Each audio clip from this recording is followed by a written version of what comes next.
Hello students, last lecture जो था वो हमने टाइप्स ऑफ यूनिट सेल पे कंप्लीट किया था कि यूनिट सेल जो है वो 2 टाइप्स के होते हैं। First one is primitive and second one is non primitive. ठीक है, जो प्रिमिटिव वन है उसमें हमारे पास सिंपल यूनिट सेल आए थे और जो नॉन प्रिमिटिव थे उसमें हमने मेनली 3 इंपॉर्टेंट केसेस किए थे। First one was FCC structure, ठीक है, second was BCC structure and third ECC structure, मतलब end centered cubic unit cell. तो आज जो है उन्हीं में जो एटम्स का अरेंजमेंट होता है उनके बेसिस पे हमारे पास contribution of atom per unit cell कितना आता है, हम उसकी बात करेंगे। तो let's start with the basic one. First आप हेडिंग डाल लीजिए, contribution of atoms according to the arrangement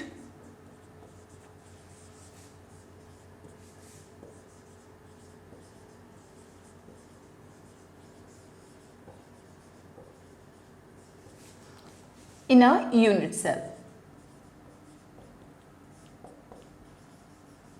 ठीक है कि हमारे पास एक यूनिट सेल है, उसमें एटम्स जो है वो अरेंज हुए हैं। उन एटम्स के अरेंजमेंट के बेसिस पे हमारे पास पर एटम का एक यूनिट सेल में कितना कंट्रीब्यूशन आ रहा है, हम आज उसकी बात करेंगे। So let's divide this one into 3 columns. First one will be unit cell column, ठीक है। Second one arrangement of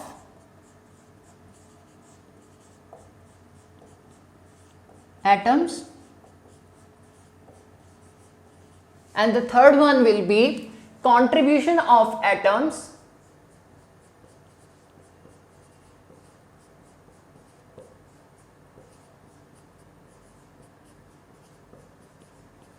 in a unit cell।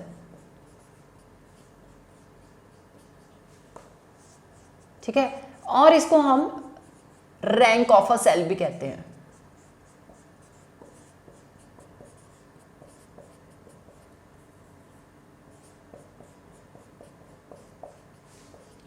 Done. तो इन 3 बेसिस पे हम जो है अपने एटम्स का कंट्रीब्यूशन डिफाइन करेंगे।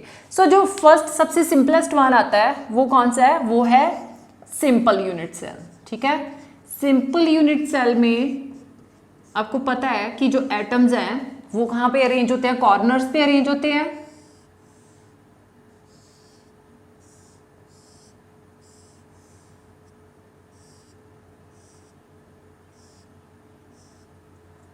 सो अरेंजमेंट कैसे शो होगा,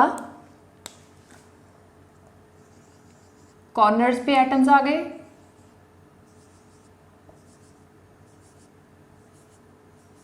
ओके। अब मुझे पता है कि एक एटम जो है वो डेफिनेटली मेरे पास कितने जो कंप्लीट यूनिट सेल्स हैं उनके साथ शेयर होगा, 8 यूनिट सेल्स के साथ। क्यों, क्योंकि ऊपर भी यूनिट सेल होगा, इस साइड भी यूनिट सेल होगा, नीचे भी यूनिट सेल आएगा। ठीक है, ऐसे करके मेरे पास एक एटम का जो अरेंजमेंट है वो किसके साथ शेयर हो रहा है, 8 यूनिट सेल्स के साथ शेयर हो रहा है। तो एक यूनिट सेल के लिए इसका कॉन्ट्रीब्यूशन कितना आ जाएगा, 1/8 हो जाएगा। ठीक है, into total number of atoms इसमें कितने आ रहे हैं, 1 2 3 4 5 6 7 8, मतलब 1/8 जो है मेरे पास एक एटम का कंट्रीब्यूशन है। और टोटल मेरे पास कितने एटम आ रहे हैं, 8 एटम आ रहे हैं। ठीक है, तो कंट्रीब्यूशन किसके इक्विवेलेंट आ गया, 1 की इक्विवेलेंट। मतलब कि मेरे पास ये जो 8 एटम्स आ रहे हैं इनका कंट्रीब्यूशन इंडिविजुअली 1/8 है। ठीक है, तो टोटल नंबर ऑफ एटम्स कितने हैं, 8 है। तो इन सबका जो हम जब कुल मिला के एड ऑन करके कंट्रीब्यूशन देखेंगे तो किसके इक्विवेलेंट आएगा, 1 एटम के इक्विवेलेंट आएगा। ठीक है, तो सेम चीज है, rank of a unit cell क्या हो जाएगा, दैट विल बी 1। मतलब contribution of atom in a unit cell, ठीक है, हमारे पास 8 एटम्स प्रेजेंट है, हर एक का कंट्रीब्यूशन 1/8 है। इंटू 8 जब आप करोगे तो किसकी इक्विवेलेंट आ गया हमारे पास, 1 एटम की। ठीक है, अब नेक्स्ट हमारे पास आती है that is face centered unit cell. अब फेस सेंटर्ड में क्या है कि हमारे पास अरेंजमेंट ऑफ एटम जो है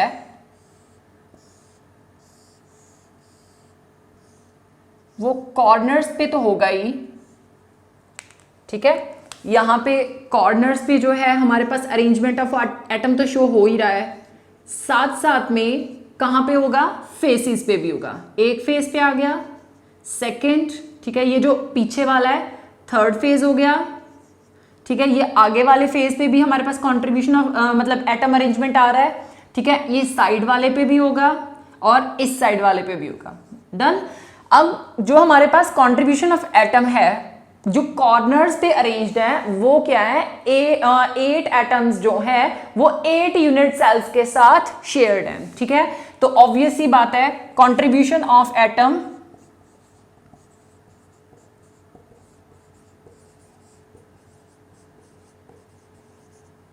एट द कॉर्नर कितना आ गया, 1/8, एक का कॉन्ट्रीब्यूशन आएगा। टोटल नंबर ऑफ एटम्स हमारे पास 8 आ रहे हैं, सो इक्वल टू 1 आ गया। अब कॉन्ट्रीब्यूशन ऑफ एटम्स जो हमारे पास फेसिस पे प्रेजेंट है,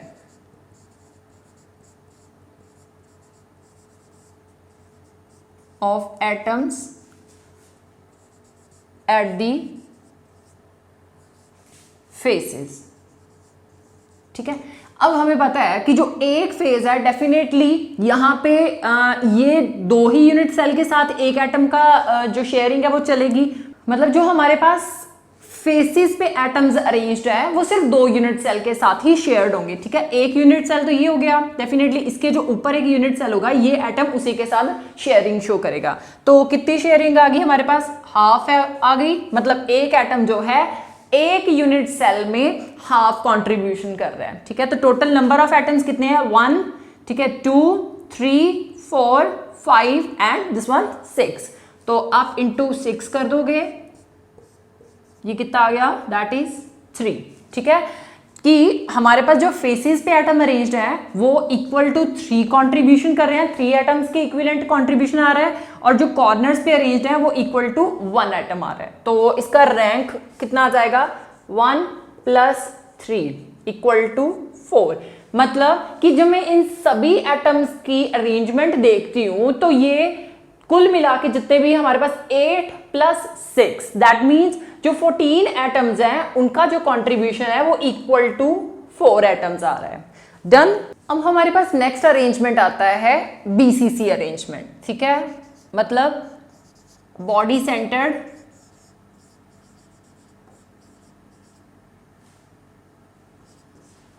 यूनिट सेल। अब बॉडी सेंटर्ड में क्या है कि हमारे पास जो अरेंजमेंट ऑफ एटम्स है वो कॉर्नर्स पे तो आएंगे ही,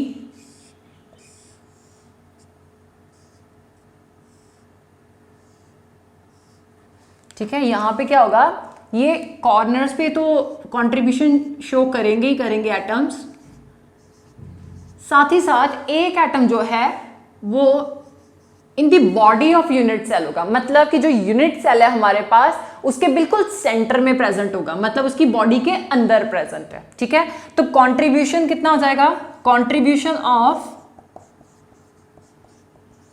एटम्स एट द कॉर्नर्स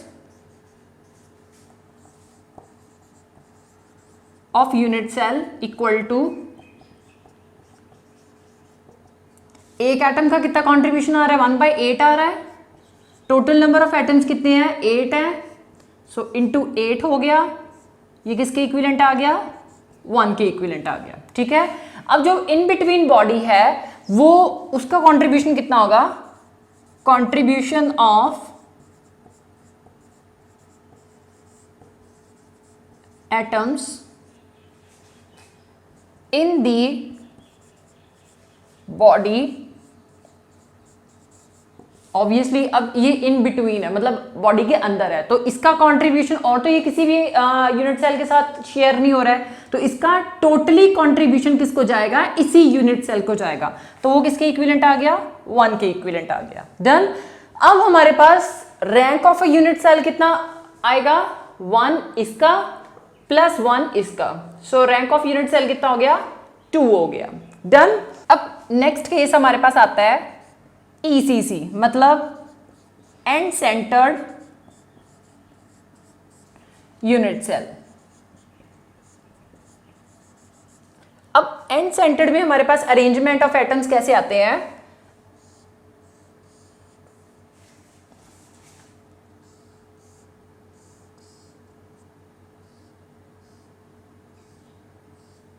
हम कॉर्नर्स तो इसके पकड़ेंगे ही पकड़ेंगे, ठीक है।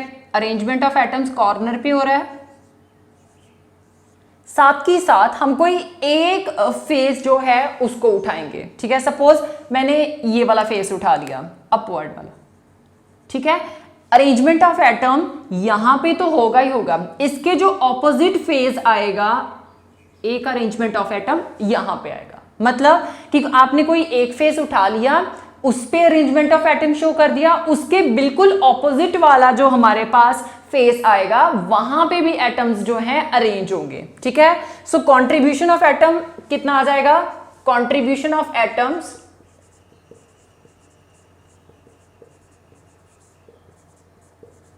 at the corners of the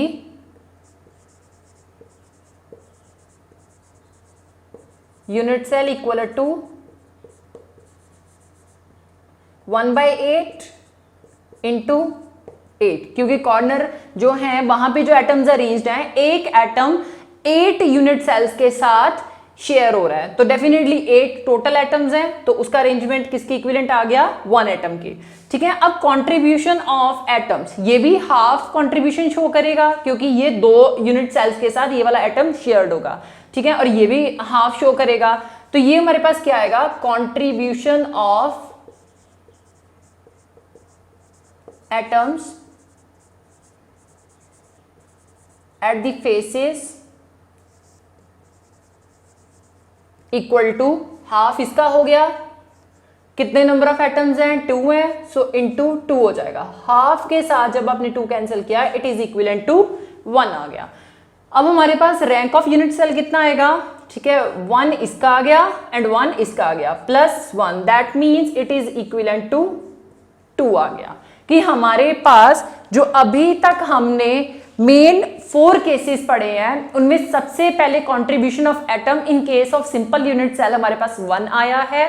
उसके बाद एफसीसी अरेंजमेंट में 4 आया है, बीसीसी अरेंजमेंट में हमारे पास 2 आ रहा है, ठीक है, और ईसीसी अरेंजमेंट में वो भी 2 ही आ रहा है, ठीक है। एक हमारे पास अब आता है special case, that is HCP arrangement. तो ये स्पेशल केस है, ठीक है, हेक्सागोनल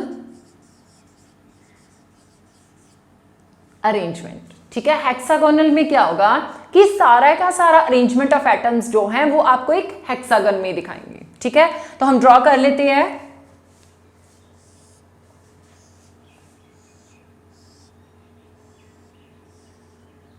हमारे पास 2 हेक्सागन आएंगे,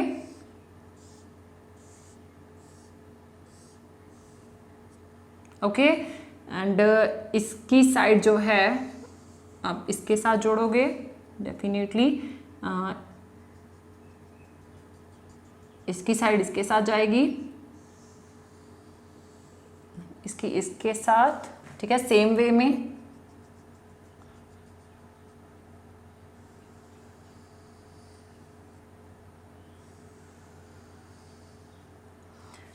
ये आपके पास एक हेक्सागन बन गया, ठीक है। अब यहां पे अरेंजमेंट ऑफ एटम्स कैसे आएंगे? इनके कॉर्नर्स पे होंगे, ठीक है, इसके भी कॉर्नर्स पे आ गए। नाउ फेसेस पे होंगे, फेसेस पे आ गए, और इन बिटवीन दी बॉडी आ गए। अब बॉडी के अंदर आपने अरेंजमेंट ऑफ एटम्स जो हैं वो शो कैसे करना है, ठीक है। इसको मैं ऐसे ज्यूम कर सकती हूं कि ये मेरे पास 3 क्यूबॉइड मिलके जो है एक हेक्सागन बना रहे हैं, ठीक है। कैसे? अगर मैं ये देखूं तो ये मेरे पास एक क्यूबॉइड आ गया, ठीक है। अगर मैं इनको शेयर करती हूं,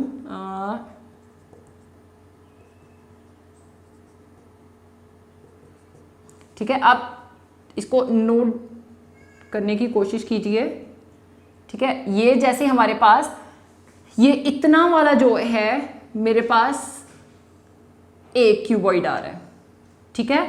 एंड एक जो है मेरे पास बैक साइड पे है, ठीक है, वो एक क्यूबॉइड हो गया। जैसे अगर मैं इसको अरेंज करती हूँ, ये मेरे पास एक क्यूबॉइड आ गया, ठीक है, ये जो है मेरे पास सेकंड क्यूबॉइड जिसकी की एज लेंथ जो है पीछे को है, एंड ये मेरे पास थर्ड क्यूबॉइड आ गया, ठीक है। तो आप इसको यहाँ पे इन बिटवीन दी बॉडी देखिए, ये वाला क्यूबॉइड जो है इसकी बॉडी के अंदर एक एटम है, ठीक है, ये वाला क्यूबॉइड पीछे वाला है, सो इसकी बॉडी के अंदर भी एक एटम पड़ा हुआ है, और ये वाला जो है बिल्कुल ही एंड वाला है, तो इसकी बॉडी में भी एक अरेंजमेंट ऑफ एटम आ रहा है, ठीक है। तो टोटल हमारे पास बॉडी के इन बिटवीन कितने एटम्स आ गए, 3 एटम्स शो हो रहे हैं। डन। तो अब हमने कंट्रीब्यूशन देखना है इनका। जो हमारे पास ये वाले कॉर्नर्स वाले एटम्स हैं उनकी शेयरिंग हमने कैसे पता करनी है। अब ये जो एटम है हमारे पास, ठीक है, अगर मैं इसको यहां पे बड़ा करके लिखती हूं, ये आ गया, ठीक है। अब एटम का जो हाफ होता है, ठीक है, ये हाफ आ गया। अब हाफ एटम को अगर मैं देखूं तो ये मेरे पास कितना एंगल बनाता है, दैट इज 360 एंगल, ठीक है। अब ये 360 है तो डेफिनेटली ये वाला कितना हो गया, ये भी 360 हो जाएगा। अब टोटल हमारे पास एंगल कितना आ गया, दैट इज 720, ठीक है। कि मेरे पास ये जो स्फीयर है, ये जो एटम है, इसका टोटल एंगल मेरे पास 720 आ रहा है, ठीक है। तो जो हेक्सागन है, हेक्सागन का एंगल कितना ऑब्जर्व होता है, 120 डिग्री, ठीक है। तो ऑब्वियस सी बात है कि जो स्फीयर का 120th पार्ट है या 120 डिग्री का जो पार्ट है वो किसके अंदर है, वो हेक्सागन के अंदर है। तो हम क्या करेंगे, 120 डिवाइड कर देंगे, ठीक है। 720 के साथ जब आपने 120 डिवाइड किया तो यू गेट 6, मतलब कि जो इस एटम का 6th पार्ट है वो किस में है, वो इस हेक्सागन के अंदर है, ठीक है। तो इसका कंट्रीब्यूशन हमारे पास कितना आ गया, contribution of atoms at the corners equal to, एक एटम का कितना कंट्रीब्यूशन आ रहा है, 1/6 आ रहा है एक हेक्सागन के लिए, ठीक है। और हमारे पास टोटल नंबर ऑफ एटम्स कितने हैं, 6 ये वाले हो गए, 1 2 3 4 5 6, एंड 6 ये वाले हो गए, 1 2 3 4 5 एंड दिस वन 6, मतलब टोटल कितने हो गए, 12 हो गए। सो कंट्रीब्यूशन कितना आ गया हमारे पास, इक्वल टू 2 एटम्स आ गया। मतलब कि ये 12 के 12 जो एटम्स हमारे पास हेक्सागन में प्रेजेंट है, इनका कंट्रीब्यूशन इक्विवेलेंट टू 2 एटम्स आता है, ठीक है। अब फेसिस पे देख लेते हैं। डेफिनेटली हमारे पास जो एटम है ये यहाँ पे हाफ इसके इस हेक्सागन के साथ शेयर होगा, और हाफ ही जो इसके अबव हेक्सागन होगा उसके साथ शेयर होगा। तो contribution of atoms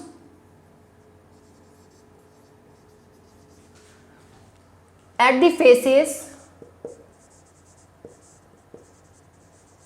equal to कितना आ गया, 1/2 इंटू 2 एटम्स हैं तो इंटू 2 हो जाएगा। ये कितना आ गया, 1 आ गया, ठीक है। इस चीज को, यही चीज मैं यहां पे लिख सकती हूं। So contribution of atoms in the body, कि हमारे पास जो बॉडी के अंदर एटम प्रेजेंट है उनका कंट्रीब्यूशन कितना आएगा इस हेक्सागन के लिए। अब बॉडी के इन बिटवीन है, मतलब बॉडी के अंदर है, तो डेफिनेटली ये सारे के सारे डेडिकेटेडली किसको कंट्रीब्यूट करेंगे, इसी हेक्सागन को कंट्रीब्यूट करेंगे। तो 3 एटम्स हैं, सो तीनों का कंट्रीब्यूशन इसी के लिए आएगा, ठीक है। तो rank of a unit cell कितना हो गया, रैंक इक्वल टू 2 ये 2 + 1 ये + 3 दैट इज इक्विवेलेंट टू 6। मतलब कि ये जितने भी एटम्स हमारे पास प्रेजेंट हैं, जैसे 12, ठीक है, ये आपने जो कॉर्नर्स पे अरेंज किए हुए हैं 12 दीज एटम्स, एंड 3 ये एटम 15 16 एंड 17। ये जो 17 एटम्स हैं इनका जो कंट्रीब्यूशन है वो इक्विवेलेंट टू 6 एटम्स आ रहा है। तो स्टूडेंट्स हमने लास्ट लेक्चर में पैरामीटर्स ऑफ यूनिट सेल भी किए थे, ठीक है। तो यूनिट सेल पैरामीटर्स थे क्या, हम एक बार क्विक रिव्यू दे देते हैं। हमारे पास एक यूनिट सेल है, ठीक है, उसमें क्या होता है, उसमें एज लेंथ प्रेजेंट होती है और एज एंगल प्रेजेंट होते हैं, ठीक है। एज लेंथ में ऑब्वियस सी बात है, इस वाली लेंथ को हम क्या कहेंगे ए, ठीक है, कि ये हमारे पास एज लेंथ ए है, इसे हम बी कहेंगे, इसको सी कहेंगे, ठीक है। अब मैं अगर इसको अरेंजमेंट करना चाहूं तो क्या कहते हैं कि मेरे पास जो BC के बीच में एंगल आएगा उसको मैं अल्फा एंगल कहती हूँ, ठीक है, एज एंगल। और जो मेरे पास AC के बीच एंगल आएगा उसको मैं बीटा कहती हूँ, ठीक है। और जो AB के बीच में एंगल आ रहा है इसको मैं गैमा कहती हूँ, ठीक है। ये थे हमारे पास सेल पैरामीटर्स। अब सेल पैरामीटर्स के बेसिस पे ही हमारे पास कितने types of unit cell exist करते हैं उसकी बात करेंगे। तो अब हेडिंग डाल लीजिए according to cell parameters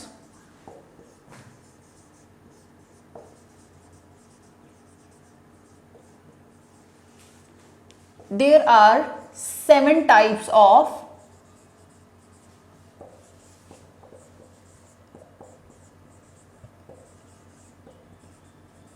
unit cells are found। कि सेल पैरामीटर्स के बेसिस पे हमारे पास 7 टाइप्स ऑफ यूनिट सेल जो है वो एग्जिस्ट करते हैं, ठीक है। तो आप एक पार्टीशन कर लीजिए। फर्स्ट वन, आप यहां पे यूनिट सेल मेंशन करोगे,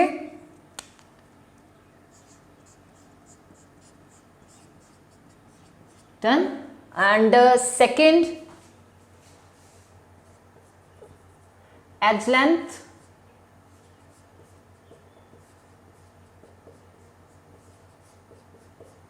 एंड एज एंगल,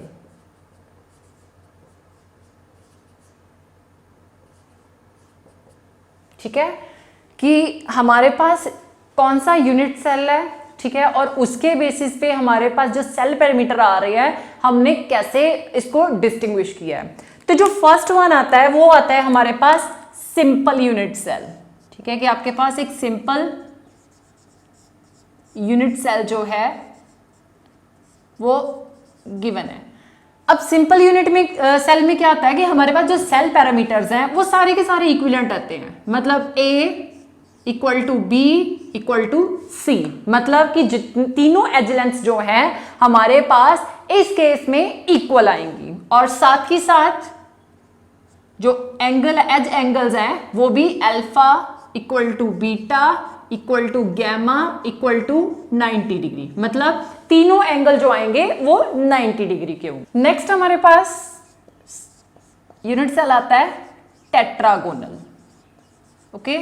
अब टेट्रागोनल में क्या है कि सारा कुछ सेम होगा, बस एक चीज डिफरेंट आएगी, क्या A B के इक्विवेलेंट तो होगा लेकिन ये C के इक्विवेलेंट नहीं आएगा, मतलब दो साइड्स जो हैं A और B वो दोनों एक दूसरे के बराबर आएंगी लेकिन C साइड जो है वो टोटली डिफरेंट होगी, ठीक है।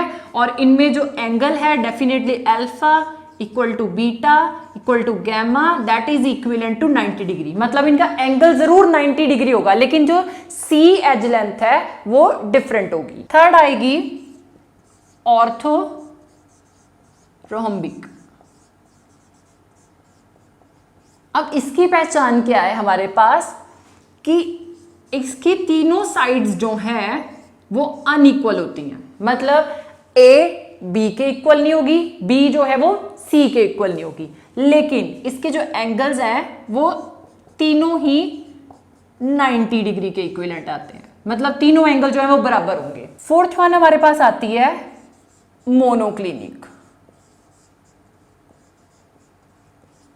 अब इसकी पहचान क्या है कि ना तो A B के इक्वल होगा ना ही C के, मतलब ये तीनों साइड्स जो हैं वो डिफरेंट होंगी, लेकिन हमारे पास जो एंगल है alpha equal to gamma equal to 90 degree होगा, मतलब अल्फा और गैमा एंगल जो है वो 90 डिग्री आएगा, बट हमारे पास जो बीटा एंगल है वो नॉट इक्वल टू 90 डिग्री आएगा, मतलब कि वो वेरी कर सकता है, वो कोई और हो सकता है। अब नेक्स्ट हमारे पास आता है ट्राइक्लिनिक। ट्राइक्लिनिक में क्या है, ये सबसे ज्यादा सॉर्टेड स्ट्रक्चर है, सॉर्टेड इन द सेंस कि इसमें ऑल्दो सबसे ज्यादा अनसिमेट्री प्रेजेंट होती है, लेकिन स्टिल ये याद करना सबसे इजी है। क्यों इजी है? क्योंकि ना तो इसकी कोई साइड इक्विवेलेंट आती है और ना ही इसका कोई एंगल जो है वो इक्वल टू 90 डिग्री होता है। मतलब सबसे ज्यादा डिस्टर्ब स्ट्रक्चर यही स्ट्रक्चर है कि ना कोई साइड इक्वल आ रही है और ना ही इस केस में कोई एंगल जो है वो इक्वल टू 90 डिग्री आ रहा है। अब नेक्स्ट केस जो अभी अभी हमने स्टडी किया है दैट इज हेक्सागोनल स्ट्रक्चर। ठीक है, अब हेक्सागोनल में क्या होता है? हेक्सागोनल में दो साइड्स जो हैं वो इक्वल होंगी, मतलब कि हमारे पास जो दो डायमेंशंस आ रही हैं ए इक्वल टू बी जरूर आएगी लेकिन नॉट इक्वल टू सी आएगी। इसमें क्या होगा? अल्फा और बीटा जो है वो 90 डिग्री एंगल ऑब्जर्व होंगे, बट जो हमारे पास गैमा एंगल आएगा, मतलब कि जो थर्ड एंगल है वो 120 डिग्री का होगा। Done. The last one is tetrahedral. अब टेट्राहेड्रल के केस में क्या हो रहा है कि हमारे पास तीनों साइड्स इक्वल हैं। ठीक है, B इक्वल टू सी आ रही है, लेकिन इसमें कोई भी एंगल जो है वो इक्वल टू 90 डिग्री नहीं आ रहा है। मतलब कि तीनों एंगल बराबर जरूर होंगे लेकिन वो नॉट इक्वल टू 90 डिग्री आएंगे। ओके, तो ये हमारे पास 7 टाइप्स ऑफ यूनिट सेल आ रहे थे। अब इन्हीं 7 टाइप्स ऑफ यूनिट सेल के बेसिस पे हमारे पास क्या होता है? हमारे पास 14 टाइप्स ऑफ 14 क्रिस्टल लैटिस जो हैं वो ऑब्जर्व होते हैं। ठीक है, क्रिस्टल लैटिस का मतलब क्या है कि अरेंजमेंट ऑफ एटम जो है वो फेसिस पे भी हो सकता है, बॉडी में भी हो सकता है, एंड सेंटर्ड भी हो सकता है, या फिर सिंपल यूनिट सेल भी हो सकता है। ठीक है, तो जो हमारे पास फर्स्ट सिंपल यूनिट सेल आता है इसके केस में हमारे पास, तो जो सिंपल यूनिट सेल आता है उसके केस में हमारे पास 3 क्रिस्टल लैटिस का अरेंजमेंट जो है वो शो होता है। First one is simple arrangement show हो सकता है। ठीक है, सेकंड जो है फेस सेंटर्ड अरेंजमेंट शो करते हैं, and the third one is body centred arrangement show होता है। ठीक है, कि मतलब या तो हमारे पास कॉर्नर्स पे एटम्स का अरेंजमेंट होगा, या फिर उसके सारे के सारे फेसिस पे अरेंजमेंट होगा, या फिर इन बिटवीन दी बॉडी भी हो सकता है। जो हमारे पास टेट्रागोनल आते हैं, टेट्रागोनल के केस में सिर्फ 2 अरेंजमेंट शो होते हैं। ठीक है, first simple one and second is body centred. ठीक है, कि इसमें फर्स्ट जो है हमारे पास सिंपल अरेंजमेंट शो होगा एंड सेकेंड बॉडी सेंटर्ड, मतलब बीसीसी अरेंजमेंट शो होगा। अब जो सबसे ज्यादा हमारे पास अरेंजमेंट शो करता है वो कौन है? वो है ऑर्थोरोम्बिक। ऑर्थोरोम्बिक में हमारे पास चारों तरह के अरेंजमेंट शो होते हैं। फर्स्ट सिंपल भी शो हो सकता है, सेकेंड हमारे पास एफसीसी अरेंजमेंट भी शो हो सकता है, थर्ड बीसीसी भी हो सकता है और लास्ट ईसीसी भी हो सकता है। मतलब एंड सेंटर्ड क्यूबिक अरेंजमेंट जो है वो भी शो हो सकता है। अब नेक्स्ट अरेंजमेंट कौन सा है? That is monoclinic. अब मोनोक्लिनिक में क्या होगा? हमारे पास सिंपल अरेंजमेंट, मतलब कि एटम्स जो है वो कॉर्नर्स पे अरेंज होंगे, एंड साथ ही साथ ये हमारे पास end centered cubic arrangement show करेगा। मतलब कोई एक फेस उठाएगा ये और उसी पे अपना अरेंजमेंट ऑफ एटम्स जो है शो करेगा। डन। बाकी जो हमारे पास 3 है, ठीक है, इन तीनों के केसेस में सिर्फ एक ही अरेंजमेंट शो होता है, दैट इज सिंपल अरेंजमेंट।